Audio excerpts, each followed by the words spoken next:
fury of emotions sparks the wildfire of violence. It dissolves our illusions and exposes the fragile structure of reality. I have 1,000 questions. Why did you come back? I stood in the home I was born in. In that moment, I felt a connection. Epsilon 11, sound off. Where are my men? They're gone. Choose your next move wisely.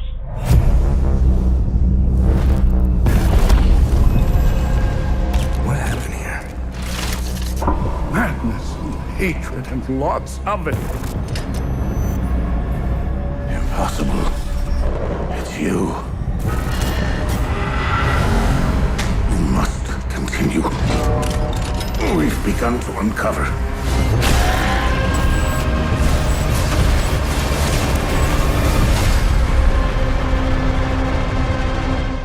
So there's a wide variety of enemies in the game. So we have kind of like the more common enemy type, which we call the Hollow Walker. So it's these kind of humanoid, bipedal, white enemies that you can see here with the holes in their faces and their chests and whatnot. So obviously there's a reason why they're called Hollow Walkers, and there's different types of them and different kind of tiers of strength and powers. But when you're facing pretty much the biggest threats in the game, it's what we call like a dual entity. So it's like a Hollow Walker has a haze inside of it. So it's when the haze is present. I'm not going to get into the details right away of what the haze represents. It's all part of the lore and what you will figure out in the game. But when you're facing a combo like these dual entities, and it can go to like 3 of them, 4 of them, there's the herders, there's the fervents, and different types like that. But that's when you really need to master the combat system. That's when you start having to use all the tools and techniques at your disposal. The drone has tons of skills to upgrade it, and the drone is very much your little sidekick to help you in fighting multiple enemies at a time. He's not a sidekick in the sense where he talks and he has an AI. He's very much a drone that has its own protocol to do this crowd management during the combat. So you have your different weapons, you have your limbic skills, attack to weapons, which is basically you can see it as your magic, even though in the game it's not considered magic, there's kind of like a scientific base to them. But that's when you really need to master all the little subtleties of the combat system, use all the tools in your arsenal and at your disposition, and get in the melee with these kind of dual or triple or quadruple entities and being able to manage them and be victorious. So like I mentioned, here specifically, you can see a combat against a limbic entity that has multiple hazes attached to the Hollow Walker. That's when it gets really complex, it gets very overwhelming because you're alone, but you got your trusty little Cappy. So you need to use its skill. So for example, Cappy has a skill where you can distract an entity, either a haze or a Hollow Walker. You can use the forward charge, which is one of my favorite. You also have the Typhoon. You have the super dash skill, which is another one of my favorites. So you can start dashing sideways, forward, backwards, really, really fast. It gives you like this Japanese action game style. And then you also have your limbic skill. So you need to find the glyphs in the game and you need to attach them to your weapons. And this is when you start getting powers that come from these weapons that allow you to take care of these enemies in much more powerful and kind of like impressive ways. That's when the VFX and the sound effects all come together and give you this combat bang that we all like and love.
Okay, so now let's take a little pause from the combat and let's go back to the investigation and the exploration. So, like I said, there's no silver plattering. There's none of these kind of like fly-by-wire. It's up to you to figure out what your kicker is. What I mean by kicker is what you're supposed to achieve at this specific moment, what you're actually looking for, where to look for it, and how to look for it, right? Remy and the players are at a ratio of information which is 1-1.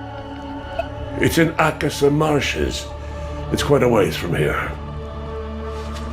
So one of the tools that we're providing you to still kind of help you a bit and manage this 1-1 kind of like knowledge ratio is your data pad. Think of it as a bit your investigation wall, if you want, but in a digital 90s format. So your clues, your leads, the important people that are related to your investigation, trying to find your parents and a lot more eventually, are all stored here. They're linked together by the relationships, and now it's up to you to go and investigate about them.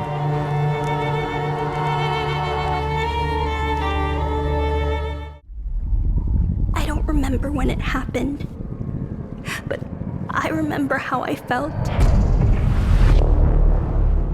Father told us to hide when they came to our house. Then they took him away. Mother said I couldn't play outside anymore. Everyone had fled. She said the country was sick, but we would be okay. Mother always said monsters didn't exist. I thought they lived under my bed. We were both wrong. They live inside our heads.